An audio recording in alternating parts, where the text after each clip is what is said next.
एक बहुत ही ज़रूरी मुद्दे पर बात करते हैं। कुछ टर्म्स हैं जो हर तरह की डिस्कशंस में आपको सुनने को मिलती है, जैसे first world countries, second world countries, third world countries, fourth world countries and the global south. इस तरह की टर्म्स आप अक्सर सुनते हैं लगातार, चाहे वो G20 प्लेटफॉर्म हो, चाहे वो कॉन्फ्रेंस ऑफ द पार्टीज़ हो, United nation framework convention on the climate change के प्लेटफॉर्म्स, जिन पर जाकर के हमारे प्राइम मिनिस्टर ये कहते हैं कि वो ग्लोबल साउथ की आवाज़ रखना चाहते हैं। चाहे वो यूनाइटेड नेशन की जनरल असेंबली हो, वहाँ पे भी हमारे देश के प्रधानमंत्री कहते हैं कि भारत ग्लोबल साउथ की आवाज़ बनना चाहता है। वो ग्लोबल साउथ की आवाज़ को मजबूत करना चाहता है अंतर्राष्ट्रीय मंचों पर, प्लेटफॉर्म्स पर। तो ये क्या है ग्लोबल साउथ? ये क्या है फोर्थ वर्ल्ड कंट्रीज़ या थर्ड वर्ल्ड कंट्रीज़ या second world countries, first world countries? ये हमें जानना ज़रूरी होता है। हमने अलग अलग हमारे हिस्ट्री के, हमारे पॉलिटी के, वर्ल्ड हिस्ट्री के, इकोनॉमी के लेक्चर्स में इनका जिक्र कई बार किया है, लेकिन हमने सोचा कि एक बार डेडिकेटेडली इन्हें अप्रोच किया जाए और आपको समझाया जाए। देखिए, सबसे पहले इसके लिए आपको समझना पड़ेगा कि ये अलग अलग वर्ल्ड कंट्रीज़ वर्ड जब हम यूज़ करते हैं तो ये किस दौर में आया और ये किस चीज़ को रिप्रेजेंट कर रहा है। इसका जो दौर है वो कोल्ड वार है। ये कोल्ड वार के समय में ये शब्दावली सही मायने में इस्तेमाल होनी शुरू हुई। कोल्ड वार का समय कौन सा है? देखिए, 1939 से 1945 के बीच में सेकेंड वर्ल्ड वॉर चला। नागासाकी और हिरोशिमा पर जब एटॉमिक हथियारों का इस्तेमाल किया गया, बम गिराए गए अलायंस के द्वारा, ख़ास तौर पर अमेरिका के द्वारा, स्पेसिफिकली टू द जापान पर, तो उस समय में सेकेंड वर्ल्ड वॉर ख़त्म हुआ। इस सेकेंड वर्ल्ड वॉर में एक तरफ से लड़ रहे थे अमेरिका और अमेरिका और रशिया। तो अमेरिका और रशिया एक तरफ खड़े थे, दोनों एक दूसरे के साथ मिलकर के लड़ रहे थे। और सेकेंड वर्ल्ड वॉर के नतीजतन ये हुआ कि तमाम दुनिया भर में जहाँ जहाँ ब्रिटिशर्स का रूल था, कंट्रोल था, वो majority of the land Britishers ने फ्री किए। और सेकेंड वर्ल्ड वॉर के बाद ब्रिटिशर्स वहाँ से चले गए। अफ्रीका के कई नेशन थे, ओशियानिया की कई कंट्रीज़ थीं, भारत है, एशिया के कई नेशंस थे। इन तमाम मुल्कों से ब्रिटिशर्स वापस चले गए और लंबे समय से, पिछले 200 सालों से यूरोपियन कॉलोनियलिज्म के फ़ेज़ के अंदर रूल होती आई ये कंट्रीज़ अचानक से फ्री हो चुकी थी। वो चाहे साउथ अमेरिका की कंट्रीज़ थी, सेंट्रल अमेरिकन्स थी, चाहे वो अफ्रीकन्स थी, चाहे एशियाई कंट्रीज़ थी, चाहे ओशियानिया की कंट्री थी। कॉलोनियल पावर चाहे ब्रिटिशर्स थे, स्पेन था, फ्रांस था, इटली थी, जर्मनी था, जापान था, या फिर खुद अमेरिका ही था। तमाम कॉलोनियल पावर्स ने वर्ल्ड की इन सब कंट्रीज़ को फ्री किया। वर्ल्ड वार सेकेंड के बाद की ये घटना है। तो वर्ल्ड वार टू में एक तरफ से लड़ रहे हैं अमेरिका और रशिया, और वर्ल्ड वार टू के बाद बड़े स्तर पर कॉलोनियल पावर्स ने अपनी कॉलोनीज़ को लीव किया और वापस चली गई। ऐसे में एक पावर वैक्यूम क्रिएट हुआ भारत में, इंडियन ओशियन रीजन में, पैसिफिक रीजन में, अफ्रीका, साउथ अमेरिका, एशिया, तमाम जगहों पर एक पावर वैक्यूम क्रिएट हुआ। लगभग 200 सालों से एक कब्ज़ाए हुए मुल्क के लोगों की तरह जिन लोगों पर सत्ता लगाई गई थी अंग्रेज़ों के द्वारा या दूसरी शक्तियों के द्वारा, अचानक से उन्हें फ्री किया गया कि वो अपने नेशन को मैनेज करें, वो अपनी गवर्नमेंट्स को मैनेज करें, वो अपना पॉलिटिकल सिस्टम खड़ा करें। जाहिर सी बात है कि लगातार शोषण किया गया इनका, एक्सप्लॉयटेशन की गई इनकी, जिसकी वजह से गरीबी बहुत ज़्यादा थी। तो पॉवर्टी बहुत हाई थी, माल न्यूट्रिशन था, हंगर था, इकोनॉमिक बैकवर्डनेस बहुत स्ट्रॉन्ग थी, इनकम जनरेशन के सोर्सेज नहीं थे, इंफ्रास्ट्रक्चर डेवलपमेंट यूरोपियंस ने नहीं किया था इनकी जो खुद की इंडिजिनस इंडस्ट्रीज़ थी उन्हें डिवास्टेट किया गया था, जिसे डी इंडस्ट्रियलाइजेशन का फेज़ कहते हैं। इनके स्किल्ड वर्कर्स को मजबूर किया गया कि वो ख़त्म हो जाएं, पेरिशेबल कंडीशन में चले जाएं, क्योंकि उनकी स्किल्ड इंडस्ट्रीज़ जो थी वो ख़त्म की गई। इस तरह से ना तो मॉडर्न इंफ्रास्ट्रक्चर यहाँ लाया गया, ना मॉडर्न इंडस्ट्रीज़ लगाई गई, ना ही जीवन को बेहतर करने के कोई संस्थान, जैसे कि उस स्तर के एजुकेशनल इंस्टीट्यूशंस, उस तरह के हेल्थ मैनेजमेंट सर्विसेज और system, hospital sector, health sector, इन चीज़ों का विकास नहीं किया गया। लेकिन दूसरी तरफ इन कंट्रीज़ को हेविली इनकी वेल्थ से, इनके रिसोर्सेज से डिवाइड कर दिया गया। ऐसे में ये लाजमी हो जाता था कि इन मुल्कों में, जिन मुल्कों से यूरोपियंस गए हैं, वहाँ पर एक पॉलिटिकल इंस्टेबिलिटी का माहौल बने, सरकारें इतनी मजबूत ना हो पाएँ, ना तो उनके पास डिफेंस प्रिपेयर्डनेस इतनी स्ट्रॉन्ग थी, ना सेनाएं इतनी मजबूत थी, ना ही उनके लिए इक्विपमेंट्स थे, ना ही उनके पास नीतियाँ इतनी मजबूत थी, ना ही अभी लोग अभ्यस्त थे, समाज अभी तैयार नहीं था, सही मायने में ट्रेंड नहीं था कि वो खुद को रूल रेगुलेट कर सके। ऐसे में एक राजनीतिक अस्थिरता होना लाजमी था, जो कि हुआ इन तमाम मुल्कों में। और इस राजनीतिक अस्थिरता का लाभ कुछ मुल्क उठाना चाहते थे। तो कोल्ड वॉर जब ख़त्म हुई, उसके बाद एक तरफ से लड़ रहे दो मुल्क अमेरिका और रशिया के बीच में एक रेस बिगिन हुई कि वर्ल्ड ऑर्डर को कौन कंट्रोल करेगा। Who will control the world order? कौन कंट्रोल करेगा वर्ल्ड लेवल पर डिसीजन मेकिंग्स? कौन कंट्रोल करेगा वर्ल्ड लेवल पर ट्रांसपोर्ट एंड कम्युनिकेशन के रूट्स? कौन कंट्रोल करेगा वर्ल्ड लेवल पर policy makings, ideas, ideologies, production systems, distribution networks, people, everything? Who will control? तो there were two powers emerging very hard to compete with each other to control the world order. एक तरफ United states of America और दूसरी तरफ union of Soviet socialist Republic का एक main country, एक main leading country, that is Russia.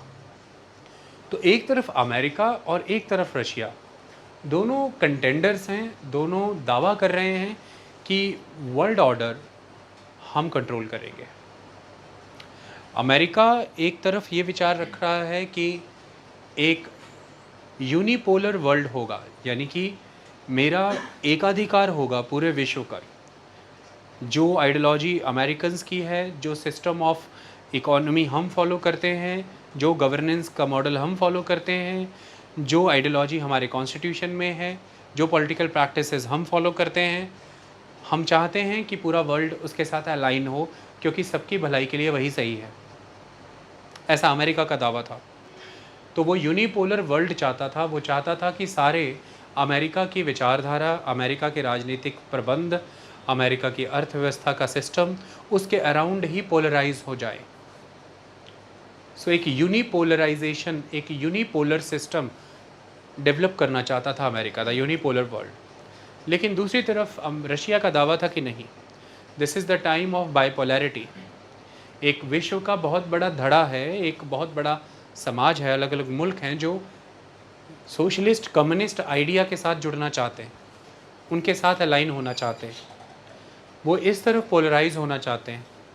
उनकी country की गवर्नेंस, उनकी एक सिस्टम ऑफ इकोनॉमी, उनका system of polity and society, उनकी कल्चरल डेवलपमेंट, सब कुछ सोशलिस्ट एंड कम्युनिस्ट आइडियाज़ और इंस्टीट्यूशंस के अराउंड ही रिवॉल्व करने चाहिए।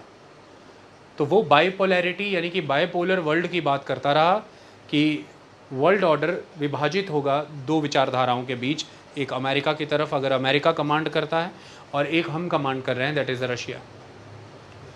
लेकिन इन दोनों से अलग एक बहुत बड़ा तमगा सोसाइटी का, almost the 3/4 population of the world, 75% population of the world, वो ये मान रही थी कि ना वर्ल्ड यूनिपोलर होना चाहिए, ना वर्ल्ड बाइपोलर होना चाहिए, वर्ल्ड मल्टीपोलर होना चाहिए। अलग अलग विचारधाराएं हैं, अलग अलग मान्यताएं हैं, हर लैंड, हर पीपल, हर कल्चर के अकॉर्डिंग जैसा सिस्टम ऑफ गवर्नेंस सही बैठता है, जैसा सिस्टम ऑफ इकोनॉमी सही बैठता है, लोगों की ज़रूरतों को देखते हुए वैसा पालन करना चाहिए। सबको अपने देश की आर्थिक नीतियाँ, राजनीतिक नीतियाँ, सांस्कृतिक और सामाजिक नीतियाँ निर्धारित करने का अधिकार होना चाहिए। किसी का किसी में दखल नहीं होना चाहिए। तो there should be multipolar world system.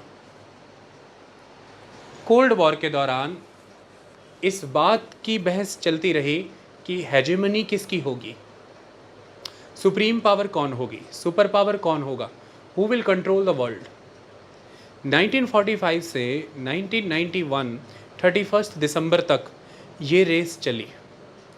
1991 31 दिसंबर को union of Soviet socialist Republic USSR का डिक्लाइन हो गया, वो डिसइंटीग्रेट हो गया, तो यूएसएसआर टूट गया और इसी के तहत वर्ल्ड एक यूनिपोलर कमांड के अधीन गया और 1991 से ही यूएस का हेजेमनी का दौर बिगिन हुआ और वो अकेला दावेदार हो गया to control the world order, जिसे अमेरिका ने एक समय के बाद न्यू वर्ल्ड ऑर्डर कह के पुकारा कि now this is the new world order, we are ushering into the era जहाँ पर लोग निर्धारित करेंगे कि वो कैसे जिएंगे।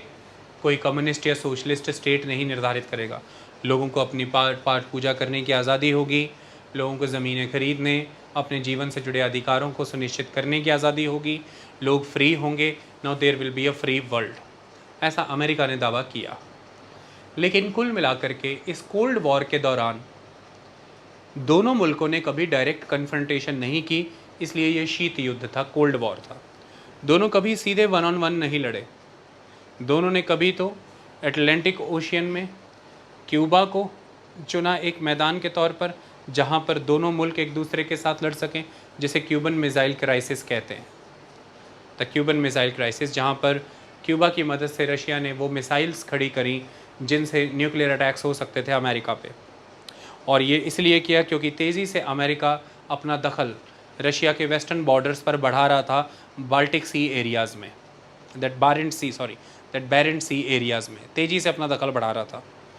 रशिया चाहता था कि अमेरिका रुके, तो जैसे जैसे रशिया के क्लोज़ अमेरिका जाता था यूरोपियन कंट्रीज़ की मदद से, वैसे वैसे ही अमेरिका के बॉर्डर्स के क्लोज़ रशिया आता था सेंट्रल अमेरिकन कंट्रीज़ की मदद से।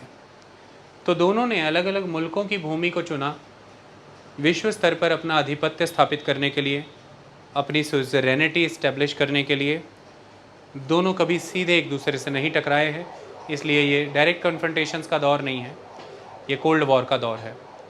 दोनों वियतनाम में टकराए, दोनों कोरिया में टकराए, दोनों अफ़गानिस्तान में टकराए, दोनों क्यूबा में टकराए, दोनों विश्व के अलग अलग मुल्कों में टकराए हैं कई बार, लेकिन अपने अपने ब्लॉक्स में आने वाली पावर्स को टकराया गया, सीधे कभी नहीं टकराए। इतनी बात समझ में आई? तो इस तरह से कोल्ड वॉर के समय में दोनों ही मुल्कों ने अपने अपने मत को समर्थन देने के लिए अपने अपने धड़े खड़े किए, अपने समर्थक खड़े किए। जो भी लोग, जो भी कंट्रीज़, जो भी states American system of democracy, American system of capitalism को मानता था, वो अमेरिका के साथ अलाइन हुआ। इसे आप अमेरिकन ब्लॉक कहते हैं, कई लोग इसे डेमोक्रेटिक ब्लॉक कहते हैं, कई इसे कैपिटलिस्ट ब्लॉक कहते हैं। जो भी मुल्क सोशलिस्ट कम्युनिस्ट विचारधारा के साथ आया, जिसने सोशलिस्ट कम्युनिस्ट सिस्टम अपनाया पॉलिटिक्स के अंदर, ये एक सोशलिस्ट कम्युनिस्ट ब्लॉक का हिस्सा हैं। ये रशियन ब्लॉक था, ये यूएसएसआर का ब्लॉक था। अमेरिकन ब्लॉक को वेस्टर्न ब्लॉक भी कहते हैं, वेस्ट ब्लॉक भी कहते हैं। यूएसएसआर को, रशियन ब्लॉक को ईस्टर्न ब्लॉक या ईस्ट ब्लॉक भी कहा जाता है। इस तरह से पूरे वर्ल्ड में दो धड़े, दो खेमे, दो ब्लॉक्स बने, जो इनमें से किसी के साथ भी नहीं गए, जो किसी के साथ अलाइन नहीं हुए, वो नॉन अलाइंड कंट्रीज़ थे। और इस नॉन अलाइंड मूवमेंट को खड़ा करने में भारत ने, यूगोस्लाविया ने, इजिप्ट ने और इंडोनेशिया ने बड़ी भूमिका निभाई। ये वो मुल्क थे जिन्होंने इसको आगे लाने में बड़ी भूमिका निभाई। ऐसे में ये किसी के साथ अलाइन नहीं करते थे, they were non aligned countries. तो हमने देखा एक west bloc, the capitalist bloc, pro democracy bloc, the American bloc, ऐसा वो कहते हैं। दूसरा the socialist communist bloc, the Russian bloc, the eastern bloc, and the third one is bloc countries which are not aligned with any bloc. Okay, अब इस cold war के context में हम ये first world, second world, third world, fourth world और global south का concept देखेंगे, हम इसको समझेंगे। इतनी बात क्लियर? चलिए, तो मैंने क्या लिखा है, why are countries classified as first, second, third और fourth world? People often use the term third world as short hand for poor and developing nations. जब भी तीसरी दुनिया के लोग या थर्ड वर्ल्ड कंट्रीज़ के लोग का टैग आता है, तो हमेशा यही कहा जाता है कि गरीब मुल्क के लोग, पिछड़े मुल्क के लोग, ऐसा माना जाता है। कई फिल्मों में ये डायलॉग माना जाता है कि हम तीसरी दुनिया के लोग हैं, इसलिए हमारे साथ भेदभाव किया जाता है। डेवलप्ड कंट्रीज़ के लोग हमें फ्रीली वीज़ा नहीं देते हैं, हमें आने नहीं देते हैं अपने मुल्कों में। तो थर्ड वर्ल्ड कंट्रीज़ ऑफनली जो पुअर और डेवलपिंग नेशंस हैं वो उसमें डाल दिए जाते हैं। सारा समझेंगे अभी। बाय कॉन्ट्रास्ट, अब पुअर और डेवलपिंग को तो थर्ड वर्ल्ड से डिनोट किया गया, शॉर्ट हैंड वर्ड उसके लिए डेवलप किया गया था थर्ड वर्ल्ड, तीसरी दुनिया के लोग। पहली दुनिया के लोग कौन से हैं? The wealthier countries such as the United States and the nations of the western Europe are described as being part of the first world. मैं आपको एक इमेज भी दिखाऊंगा अभी वर्ल्ड मैप पे, जिसके वजह आपको क्लियर हो जाएगा। तो यूनाइटेड स्टेट्स ऑफ अमेरिका और वेस्टर्न यूरोप को पूरा लीजिए, उसमें से वेस्टर्न यूरोप, ईस्टर्न यूरोप अलग है, वेस्टर्न यूरोप अलग है। ईस्टर्न और वेस्टर्न यूरोप को जो लाइन डिवाइड करती है वही लाइन है जो ईस्टर्न यूरोप यानी कि कम्युनिस्ट सोशलिस्ट यूरोप को वेस्टर्न यूरोप यानी कि कैपिटलिस्ट यूरोप से अलग करती है। तो लंबे समय तक यूरोप दो हिस्सों में बटा रहा है। ये दीवार आपको देखने को मिल सकती है जर्मनी के बर्लिन में, और 1991 के 31 दिसंबर जब डिसइंटीग्रेशन हो चुका था, उसके बाद जहाँ जहाँ ये दीवारें बची थी वो गिरा दी गई। तो ईस्टर्न और वेस्टर्न यूरोप एक समय में बटा हुआ था। ईस्टर्न यूरोप जो कि यूएसएसआर का हिस्सा था, वेस्टर्न यूरोप जो कि कैपिटलिस्ट ब्लॉक यानी कि अमेरिकन ब्लॉक के साथ अलाइंड था। तो इस तरह से यूनाइटेड स्टेट्स ऑफ अमेरिका और वेस्टर्न यूरोप के मुल्क, जिनको कि आप वेल्दियर कंट्रीज़ के रूप में देखते हैं, अमूमन इन्हें फर्स्ट नेशन कह के पुकार दिया जाता है। Okay, so people often use the term third world as a short hand for poor and developing nations. By contrast, wealthier countries such as the United States and the nations of the Western Europe are described as being part of the first world. Question is, where did these distinctions come from and why do we rarely hear about the second world? ये distinctions कहाँ से आई और हम rarely ही क्यों सुनते हैं second world? अभी पता लग जाएगा second world क्या है। The three worlds model of geopolitics first arose in the mid-20th century as a way of mapping the various players in the cold war. तो मिड 20th सेंचुरी यानी कि 1945 में ये सिस्टम आया जिसमें कोल्ड वॉर में संलिप्त, कोल्ड वॉर में इन्वॉल्व सभी कंट्रीज़ यानी कि सभी प्लेयर्स को मैप करने के लिए ये हमने पूरे वर्ल्ड को खेमों में बांटा। The first world, the second world, the third world, हमने इस तरह से डिमार्केशन किया। ओके, इतनी बात क्लियर हुई। चलो अब यहाँ पर हम आपको दिखाते हैं।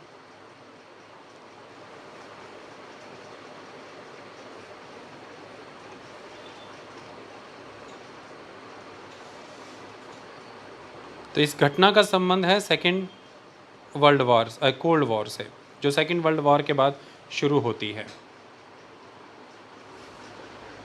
ध्यान से देखिए।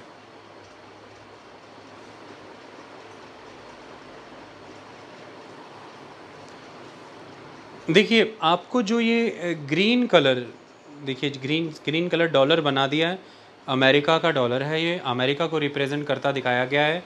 इसके अलावा यहाँ पर आप देख सकते हैं, यहाँ पर सिकल एंड हैमर बना दिया गया है जो कम्युनिस्ट सोसाइटी को रिप्रेजेंट करता है, सोशलिस्ट सोसाइटी को रिप्रेजेंट करता है। सबसे पहले ये ग्रीन कलर देखिए, ये पूरा अमेरिका कवर हो रहा है यानी कि United states of America, Canada सारा कवर हो रहा है। उसके अलावा आप देख सकते हैं वेस्टर्न यूरोप की कंट्रीज़ मेनली सारी कवर हो रही हैं, आपके सामने है। यहाँ पर आप देखिए पुर्तगाल है, स्पेन है, फ्रांस है, इटली है, यहाँ पर देखिए जर्मनी का एक हिस्सा आ जाता है, यूनाइटेड किंगडम है, यहाँ पर नॉर्वे है, लेकिन यहाँ पर आपको स्वीडन नहीं दिखा वाइट कलर में, फिनलैंड भी नहीं दिखा वाइट कलर में है, स्विट्ज़रलैंड भी नहीं दिखा वाइट कलर में, ऑस्ट्रिया भी वाइट कलर में है, फिर रिपब्लिक ऑफ आयरलैंड भी वाइट कलर में है।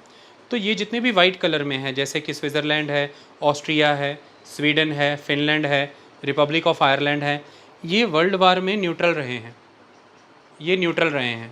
ओके, पहले तो इतनी बात समझ लो। अभी हम सॉरी ये कोल्ड वॉर के दौरान न्यूट्रल रहे हैं। अभी हम कोल्ड वॉर बेस्ड डिवीज़न करने जा रहे हैं ना, तो उसमें आपको ये समझना है कि ये ग्रीन कलर की सारी कंट्रीज़, अमेरिका मेन है, उसके अराउंड सारी, तो यहाँ पर ये सारी कंट्रीज़, तो ऐसे में अफ्रीका की भी कुछ कंट्रीज़ आ जा रही हैं, क्योंकि अफ्रीका की भी कुछ कंट्रीज़ जो पहले यूरोपियन कंट्रीज़ की कॉलोनीज़ थी, जैसे ये यहाँ पर वेस्टर्न सहारा आपको दिखाया गया, स्पेन की कॉलोनी था, तो कुछ कॉलोनीज़ थी यूरोपियन कंट्रीज़ की, जो कि कॉलोनीज़ के रूप में अभी भी कंटिन्यू हो रही हैं। कुछ आज़ाद हो जाएंगी लेकिन अभी भी उनकी प्रोटेक्टरेट होंगी, या कुछ प्रोटेक्टरेट नहीं आज़ाद भी हो गई हैं लेकिन अभी भी सारा सिस्टम उनके साथ अलाइन किया हुआ है, उन्हीं के मुताबिक चल रही हैं। तो इसी तरह से ये कंट्रीज़ जो अफ्रीका के साउथ में आपको नज़र आने वाली हैं, कुछ इंपॉर्टेंट कंट्रीज़ जैसे कि साउथ अफ्रीका नज़र आ जाएगा, कीनिया नज़र आ जाएगा, और बोत्सवाना नज़र आ जाएगा। ये कुछ कंट्रीज़ आपको नज़र आएंगी साउथ अफ्रीका में, अफ्रीकन कॉन्टिनेंट में। इसके अलावा इधर चले जाइए, पूरा का पूरा ऑस्ट्रेलिया, पूरा का पूरा न्यूजीलैंड, और इसके अलावा इधर आ जाइए south Korea and Taiwan. Okay, तो आज भी ये सारी कंट्रीज़ आपको नज़र आता होगा कि ये आपको बिहेव करते नहीं दिखती हैं pro America. South Korea, Taiwan, Japan. तो Japan, South Korea, Taiwan, Australia, Africa की कुछ कंट्रीज़, थोड़ी सी वेस्टर्न यूरोप की countries and America in itself, Canada, ये सब मिल कर के कहलाते हैं the first world countries. Main division का बेसिस है कोल्ड वॉर के दौरान इन्होंने खुद को अमेरिका के साथ अलाइन किया। कोल्ड वॉर के दौरान they align themselves with the America, they have followed the American system of economy, the capitalism, they have followed the American system of democracy। तो डेमोक्रेसी फॉलो की। कई मुल्कों में गवर्नमेंट पार्लियामेंटेरियन थी, कईयों में सिस्टम प्रेसिडेंशियल था, लेकिन मेन आइडिया डेमोक्रेसी था, रिपब्लिक सिस्टम था, संपत्ति का अधिकार, निजी संपत्ति का अधिकार था, प्राइवेट कंपनियां कामकाज कर सकती थी, कॉरपोरेट सेक्टर की डेवलपमेंट थी। ये सारी चीज़ें, ये सारी क्वालिटीज़ इन कंट्रियों से एसोसिएटेड है, क्योंकि ये सारी अलाइन हैं, पोलराइज हो रखी हैं अमेरिका के अगेंस्ट, और अमेरिका इन्हीं विचारों में मानता है। तो इन सब को हम कहते हैं the first world countries. The western block और द वेस्टर्न वर्ल्ड और the developed countries, the industrialised countries, the democratic industrialised countries, ये सब अलग अलग नाम हैं इनके, जिनको हम कहते हैं द फर्स्ट वर्ल्ड कंट्रीज़। तो आप कभी भी कंफ्यूज ना हो कि फर्स्ट वर्ल्ड कंट्री सिर्फ अमेरिका और वेस्टर्न यूरोप है, नहीं। नॉर्थ अमेरिका में भी सारी कंट्रीज़ जो हैं वो नहीं कवर हो रही हैं फर्स्ट वर्ल्ड कंट्री में। जैसे कि हमने अभी देखा है मैक्सिको कवर नहीं हो रहा है। तो टेक्निकली चलोगे तो कभी कंफ्यूज नहीं होगे। The countries those who were aligned to around the America in the cold war, तो इनका एक इम्पॉर्टेंट ब्लॉक है, उसमें सारे मेंबर नहीं है, लेकिन कोल्ड वॉर के दौरान इनका इम्पॉर्टेंट ब्लॉक बना था नाटो। जितनी कंट्रीज़ मैंने अभी नाम लिया वो सारी नाटो का हिस्सा नहीं है, लेकिन फिर भी majority of the countries they were part of the NATO, North Atlantic Treaty Organisation. It is a joint military system, the defence force, जो इन कंट्रीज़ के लिए काम करती है। तो फर्स्ट वर्ल्ड कंट्रीज़ को इन सभी नामों से जाना जा सकता है। वेस्टर्न ब्लॉक कह लीजिए, डेवलप्ड इंडस्ट्रियलाइज्ड वर्ल्ड कह लीजिए, डेमोक्रेटिक इंडस्ट्रियलाइज्ड वर्ल्ड कह लीजिए, अमेरिकन लीडिंग ब्लॉक कह सकते हैं आप इसे। दे आर द, ये पहली दुनिया के लोग ऐसा मानते हो, the first world countries. Okay, अब उसके बाद आ जाती हैं दूसरी, the second world countries. So the three worlds model of geopolitics first arose in the mid 20th century as a way of mapping the various player in the cold war. Credit goes to the French demographer Alfred Sauvy. Alfred Sauvy ने ये प्रबंध किया। He was a French demographer. Demography यानी कि the study associated with the population and various indicators. तो ये demographer थे Alfred सॉवी। इन्होंने ही इस काम की शुरुआत की, क्योंकि इन्होंने he who coined the term third world in a 1952 article entitled the three world's one planet. इनका एक आर्टिकल छपा था जिसका नाम था थ्री वर्ल्ड्स वन प्लैनेट, एक ग्रह तीन दुनिया। उसमें इन्होंने थर्ड वर्ल्ड का जिक्र किया था, ये टर्म इन्होंने दी एल्फ्रेड सॉवी ने 1952 में। तब से ये बात चर्चाएं गर्म हो गई। So the first world included the United States and its capitalist allies. United States और उनके पूंजीवादी मित्र, कैपिटलिस्ट अलाइज। हमने कैपिटलिज्म, सोशलिज्म, कम्युनिज्म पे लेक्चर्स अच्छे से कवर किए हैं, सारा समझाया आपको। सो फर्स्ट वर्ल्ड में आते हैं the United States and its capitalist allies. कहाँ कहाँ पर ये टिके हुए हैं कैपिटलिस्ट अलाइज, कहाँ कहाँ मिलेंगे? In places such as western Europe में, जापान, ऑस्ट्रेलिया, और मैंने अभी बता दिया अफ्रीका में भी हैं। ओके, और मैंने अभी बता दिया ओशियानिया में भी है, वो तो नाम ही दिया हुआ है, Australia and New Zealand. Okay, they were the capitalist allies of the United states.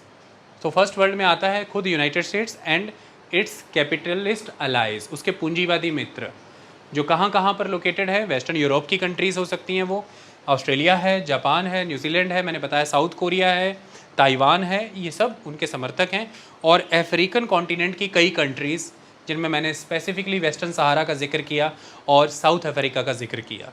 Okay, अब सेकेंड वर्ल्ड कौन है जो अमेरिका के अगेंस्ट है? Russia.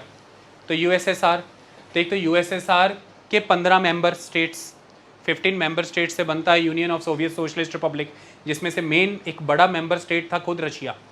Russia in itself was a member state of the big collaboration, that big collaboration, वो संगठन पूरा था यूएसएसआर, यूनियन है सोवियत सोशलिस्ट रिपब्लिक्स की, अलग अलग रिपब्लिक्स ने एक साथ आकर के एक यूनियन बनाया। और इन्हीं में से सबसे बड़ी जो एक रिपब्लिक यहाँ पर है, that is Russia in itself. तो Russia was the leading player of the USSR, leading the policies of the USSR, economic, social, political, cultural policies, everything.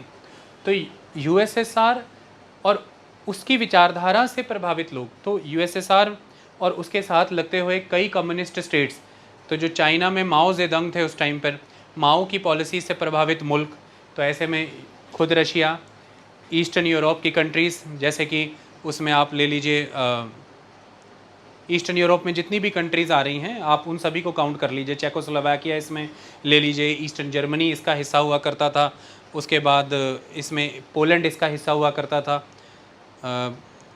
Belarus इसका हिस्सा हुआ करता था, ये तमाम कंट्रीज़ जितनी भी ईस्टर्न यूरोप में इसका हिस्सा होती थी। फिर चीन और चीन के साथ लगती नॉर्थ कोरिया इसका हिस्सा होता था, लाओस इसका हिस्सा है, वियतनाम इसका हिस्सा है, चीन खुद इसका हिस्सा है, ये सारे मुल्क। तो इस तरह से जो भी कंट्रीज़ सोशलिस्ट कम्युनिस्ट ब्लॉक के साथ मिलकर के चल रही थी वो सब इसका हिस्सा थी। तो अब मैं जब इमेज दिखाऊंगा तो आपको खुद क्लियर हो जाएगा। एक तो ये जो डायरेक्टली अंडर इन्फ्लुएंस थी, एक कुछ समय तक अंडर इन्फ्लुएंस नहीं, तो उनकी भी इमेज मैं आपको दिखाऊंगा। तो यहाँ पर मैं पहले पढ़ा रहा था तो इसलिए मैंने शुरू किया, पहले मैं आपको क्यूबा ही दिखा दूँ। यहाँ पर देखिए क्यूबा दिखाया गया है ना, तो आप देखिए साउथ अमेरिका के बिल्कुल यूनाइटेड स्टेट्स ऑफ अमेरिका के बिल्कुल साउथ में देखिए यहाँ पर। Okay, so this is the Cuba, ये रेड कलर का। क्योंकि किस विचार से प्रभावित था, तो कई लोग गच्चा खा जाते हैं, सिर्फ अगर ऐसे याद कर लो वेस्ट की कंट्री फर्स्ट ब्लॉक है, ईस्ट की कंट्री सेकंड ब्लॉक है, तो फंस जाएंगे। अगर थोड़ा सा पूछ लिया जाए कि क्यूबा फिर किसका हिस्सा है, तो आप वेस्ट दिमाग में रखेंगे तो आप कहेंगे तो फिर तो वेस्ट में है, तो वो तो अमेरिका के पास है, तो वो तो फिर फर्स्ट वर्ल्ड हो गया।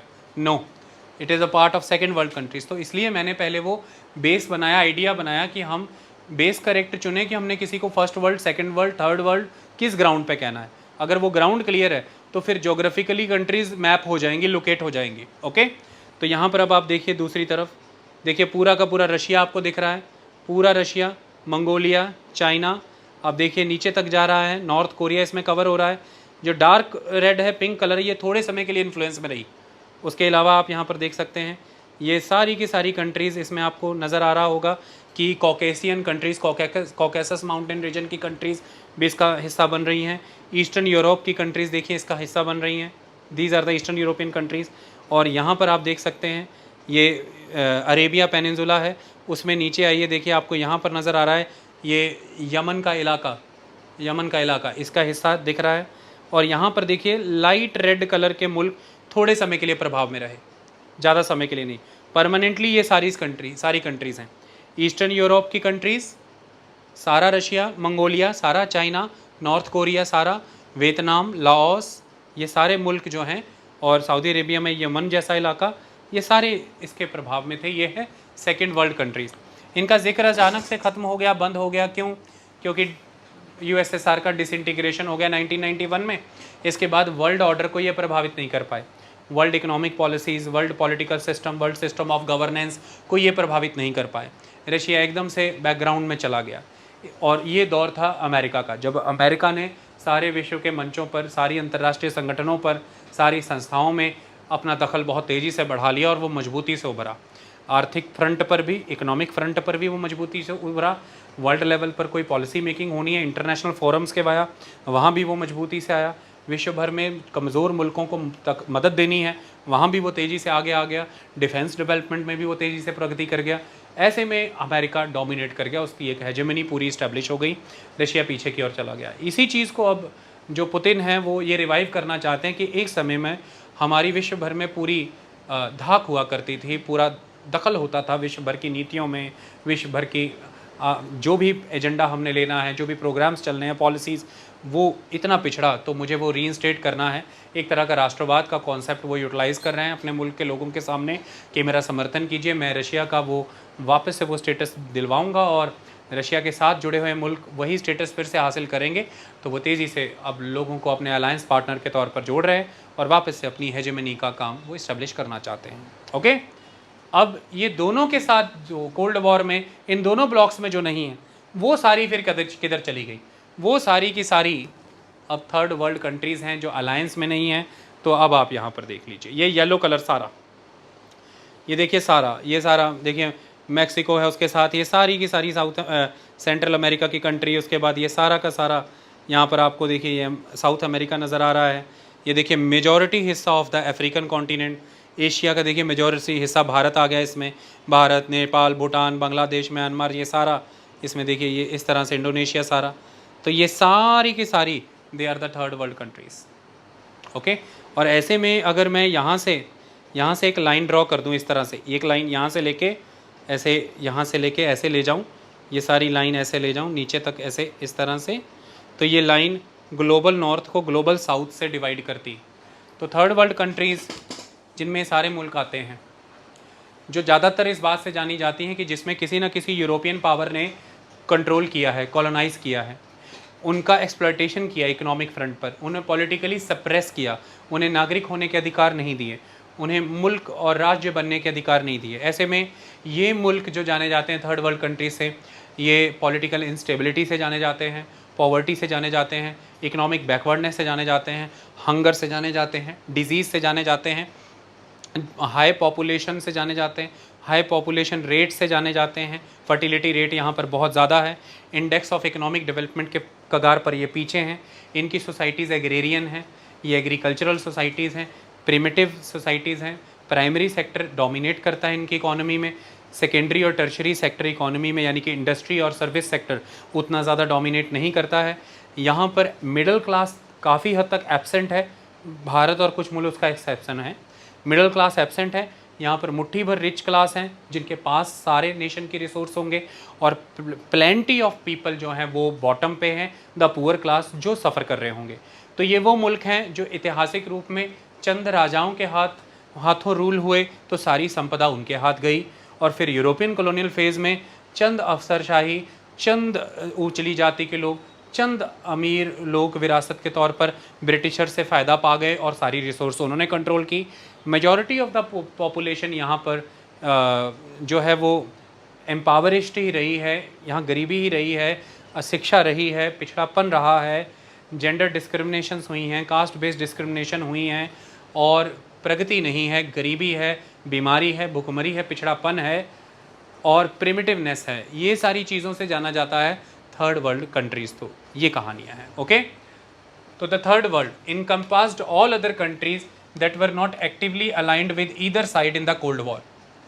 These were often impoverished former European colonies and included nearly all the nations of Africa, the Middle East, the Middle East आप जानते ही हैं, वो सारा जॉर्डन, इज़राइल, वो सारा लेबनान का area, that is the middle east,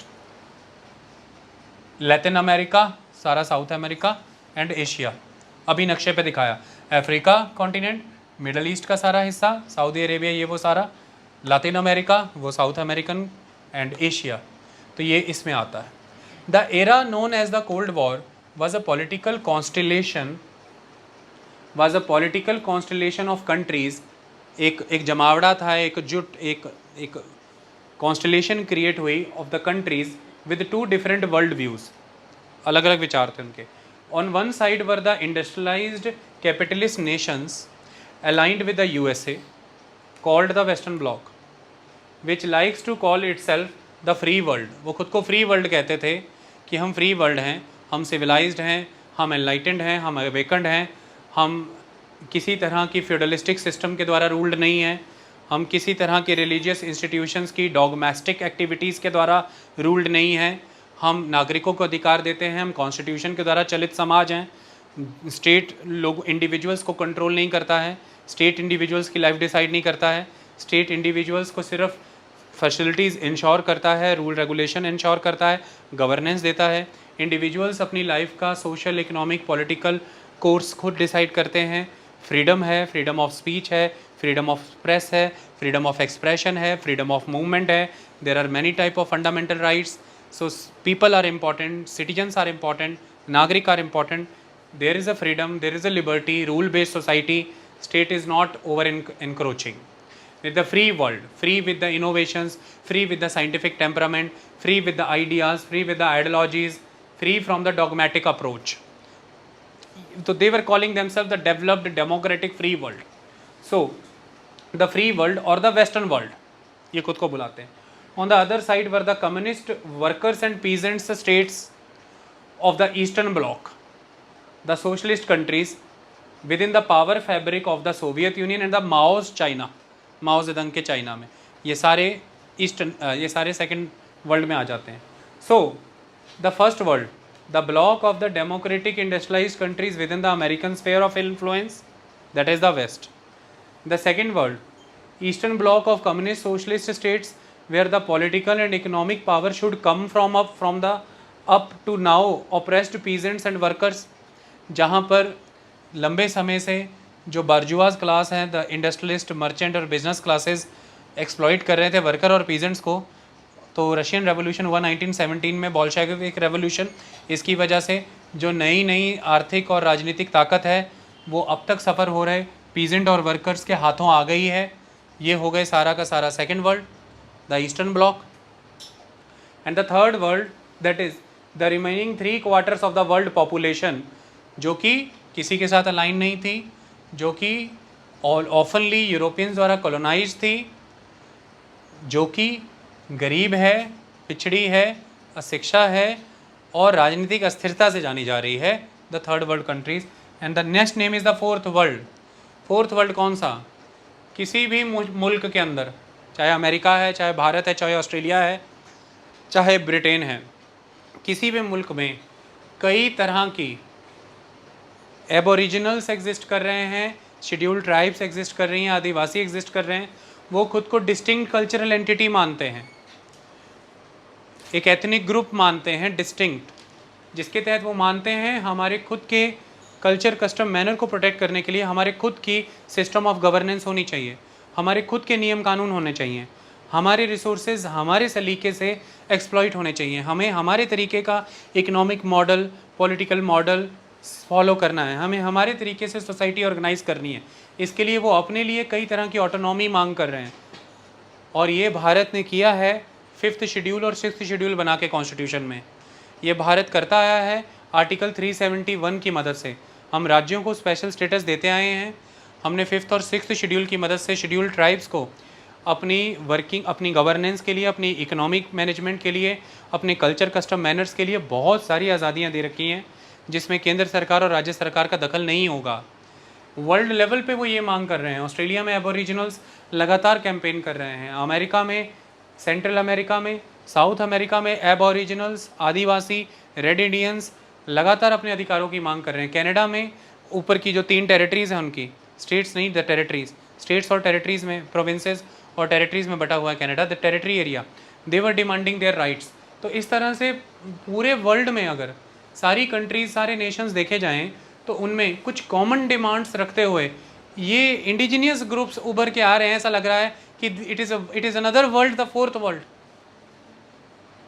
so all indigenous groups, all the ethnic, the aboriginal groups, the Adivasi group, they were demanding somewhere the same things: the protection of their cultural identity, their culture, custom, manner, the promotion of their culture, custom, manner, their way of governance of their society, their way of governance of their economic resources, their way of exploitation.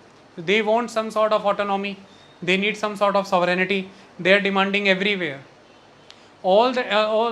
Everywhere, all the mainstream societies are clearly trying hard to assimilate them into the mainstream.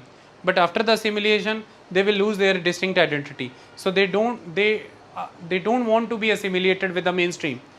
They want that we need to preserve our own distinct culture, custom, manner.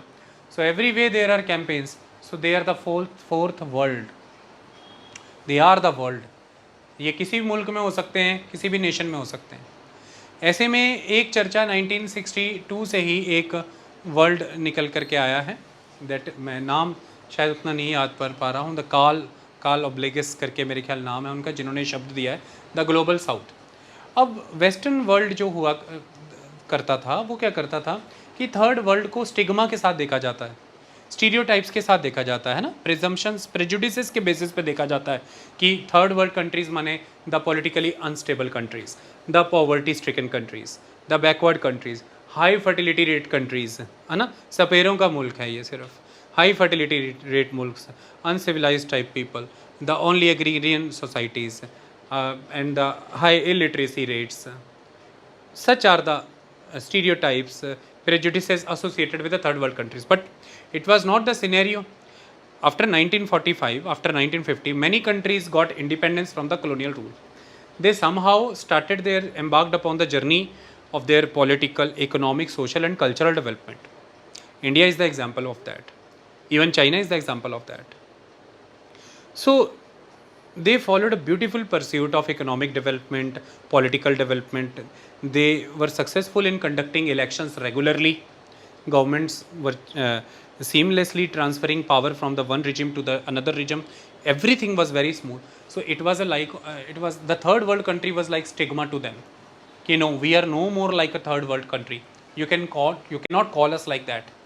तो ये हमारे पिछड़े इतिहास को ही दर्शाता है, हमारे उस धुंधले दिनों की, उन कमज़ोर दिनों की यादें हैं। ये नहीं, हम आज साइंस एंड टेक्नोलॉजी में प्रोग्रेस कर रहे हैं, हम तेज़ी से स्पेस साइंस में आगे बढ़ रहे हैं, इकोनॉमी के फ्रंट पर हम सेकेंडरी और टर्शरी सेक्टर की प्रगति कर रहे हैं, शिक्षा के स्तर पर हम 70, 80, 90% लिटरेसी अचीव कर चुके हैं, प्राइमरी एजुकेशन में आप universalization of education 100% enrolment achieve कर चुके हो, आप इकोनॉमी में 5th 6th नंबर पर जा रहे हैं, आज सेकेंड लार्जेस्ट इकोनॉमी बन चुका है चाइना इवन, हालांकि वो सेकेंड वर्ल्ड का हिस्सा है, मैं थर्ड वर्ल्ड में से ही बता रहा हूँ।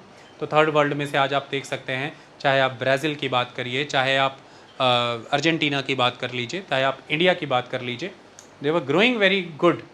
तो ऐसे में फिर इन्होंने ग्लोबल साउथ टर्मिनोलॉजी यूज़ करनी शुरू की। The global south, the countries those who have distinct stature as compared to the developed, industrialized, capitalized global north. तो global north, that is United States of America, Canada and European countries. So it is global north and उसके नीचे there is a global south. तो almost ऐसा कहा जाता है कि तकरीबन थर्ड वर्ल्ड कंट्रीज एक समय में फिर ग्लोबल साउथ हो गई। तो आज ग्लोबल साउथ को लेकर के मीटिंग्स हैं, ग्लोबल साउथ को लेकर के कई फॉरम्स क्रिएट हो चुकी हैं। ग्लोबल साउथ का क्या महत्व है, ये मैं एक दिन सेपरेट लेक्चर रख के कराने वाला हूँ कि नए दौर में, नई जियोपॉलिटिक्स में ग्लोबल साउथ क्या भूमिका निभाता है, भारत उसमें क्या रोल प्ले कर सकता है। I will discuss that, but सबसे ज़रूरी है आप ये एक इमेज देखें जिसके तहत आपको ये ग्लोबल नॉर्थ और ग्लोबल साउथ का कॉन्सेप्ट क्लियर हो। तो मेजॉरली इन कंट्रीज़ को आप ऐसे देख करके चलते हैं कि ये जो एक लाइन आपने लगाई है, यहाँ से ऐसे जा रही है ना, यहाँ से ये ऐसे घूमेगी, देखिए ऑस्ट्रेलिया को बाहर कर दिया, तो येलो कलर की सारी जो है इन्हें ग्लोबल नॉर्थ रखा गया है। तो आप आज अब पता लगा लीजिए, आपके लोग वीज़ा लगा के ज़्यादा कहाँ जाना चाहते हैं, पंजाबी ग्लोबल साउथ में जाना चाहते हैं? नहीं, उनकी मांग क्या है, इस लाइन के ऊपर, ये मैक्सिको में आ रहा है, मैक्सिको ग्लोबल साउथ में आ रहा है, यहाँ से बॉर्डर क्रॉस करना है, डंकी लगा के कहाँ जाना है, ग्लोबल नॉर्थ, येलो कलर के यूएसए में। उसके बाद यहाँ पर आ जाइए, ये मेडिटेरेनियन सी के ऊपर यहाँ पर देखिए, उनको कहाँ जाना है, स्पेन जाना है, इटली जाना है, जर्मनी जाना है, यूके जाना है, नॉर्वे जाना है, स्वीडन जाना है, फिनलैंड, ये यहाँ जाना है। बच्चे डॉक्टरियाँ करने पढ़ने कहाँ जा रहे हैं, रशिया जा रहे हैं अपना। तो ये यहाँ पर देख सकते हैं आप इसको। तो ये कहाँ जाना है, ऑस्ट्रेलिया जाना है, न्यूजीलैंड जाना है, ये सब है the global north, the industrialised, developed, capitalised countries. Okay, इसके अलावा यहाँ पर आ जाता है दिस होल वन, यहाँ पर देखिए सारा इंडिया आ जा रहा है, सारा south west Asia, middle east आ जा रहा है, साउथ एशिया सारा आ जा रहा है, साउथ ईस्ट एशिया आ रहा है, ईस्ट एशिया सारा आ जा रहा है, अफ्रीका सारा आ रहा है, साउथ अमेरिका आ रहा है, कैरेबियन सी कंट्रीज़ आ रही हैं, the island countries, Greater Antilles, Lesser Antilles, Central American countries आ रही हैं। This is the global south and they are oftenly the third world countries. Okay, एक दो चार इधर उधर होंगी, बाकी यही है। तो थर्ड वर्ल्ड कंट्रीज़ को रिप्लेस कर दिया वर्ड ग्लोबल साउथ ने, ये ज़्यादा इंपॉर्टेंस पा चुका है आज की डेट में, ये सम्मानजनक शब्द है। If they are developed, they are global north, no matter we are simply the global south. तो अलग अलग नाम दिए गए हैं थर्ड वर्ल्ड कंट्रीज़ को। यूनाइटेड नेशंस बोलता है लीस्ट डेवलप्ड कंट्रीज़, LDCs, और उसके बाद इस वर्ल्ड बैंक आपको कहता है that lower income countries, LICs। तो LDCs, LICs मेजॉरली अब थर्ड वर्ल्ड कंट्रीज़ में लोअर और मिडिल इनकम कंट्रीज़ आती हैं, डेवलपिंग कंट्रीज़ आती हैं। तो underdeveloped countries, least developed countries, developing countries, they are the part of the third world countries. You can call them the global south as well. ये transition के phase में हैं, ये प्रोग्रेस कर रहे हैं, हर फ्रंट पर आज तरक्की हो रही है, इलिटरेसी रेट घट रहे हैं, जेंडर डिस्क्रिमिनेशन घट रही है, वुमेन का वर्क पार्टिसिपेशन रेट बढ़ रहा है, साइंस एंड टेक्नोलॉजी प्रोग्रेस कर रही है, डेमोक्रेसीज मोस्टली इंस्टॉल हो रही हैं, रिजीम स्टेबल हो रहे हैं पॉलिटिकली, इकोनॉमिक फ्रंट पर GDP ग्रोथ रेट्स काफ़ी अच्छा एक्सेल कर रही हैं, साइंस एंड टेक्नोलॉजी के क्षेत्र में विकास हो रहा है। तो ये सब चीज़ें इन मुल्कों में अब हो रही हैं। वो चाहते हैं कि अब हमें थर्ड वर्ल्ड कंट्री ना कहा जाए, अब हमें ग्लोबल साउथ कह के पुकारा जाए। और ग्लोबल साउथ कुछ अलग नहीं है कि if it is global north then we are the global south. Simple, the story is very simple. तो आज के बाद जब भी किसी तरह की आप डिबेट डिस्कशन सुनेंगे, उसमें फर्स्ट वर्ल्ड कंट्रीज़ का जिक्र आए, सेकंड वर्ल्ड कंट्रीज़ का जिक्र आए, थर्ड वर्ल्ड कंट्रीज़ का जिक्र, या फोर्थ वर्ल्ड कंट्रीज़, आपसे कोई पूछे कि फोर्थ वर्ल्ड कंट्रीज़ क्या हैं, वो कोल्ड वार से जुड़ा हुआ शब्दावली नहीं है, वो सफरिंग से जुड़ा हुआ है, उनके कल्चरल एक्सटेंशन से जुड़ा हुआ है, उनके ऑटोनॉमी की मांग से जुड़ा हुआ है कि तमाम सॉवरेन मुल्कों में ऐसे कई समुदाय रह रहे हैं जो आज भी अपने लिए अधिकार मांग रहे हैं कि हम ख़त्म हो गए कहीं ना कहीं, आपकी सो कॉल्ड पॉलिसी में, आपकी मेन स्ट्रीम सोसाइटी में हमें ख़त्म हो गया। विश्व भर पर ये हाथ हर मुल्क से लगभग समान मांग के लिए खड़े हैं। तो ये भी एक कॉमन वर्ल्ड हो जाता है, द फोर्थ वर्ल्ड। 1972 से ये शब्द दिए गए हैं, इनके सपोर्ट में कैंपेन्स हो रहे हैं पूरे वर्ल्ड में कि we have to listen to the fourth world, we have to raise to the cause to the fourth world, and for the third world the common word nowadays is the global south. Okay, I hope it is clear. The Eastern European, USSR bloc, the countries under the influence of the China, they are the part of the second world. The socialist communist countries, Cuba भी उसका part है, okay, even Yemen भी उसका हिस्सा हो गया, हमने देखा अभी। साउथ अमेरिका में भी उत्तर नॉर्थ ईस्ट में एक दो मुल्क उसका हिस्सा हो सकते हैं।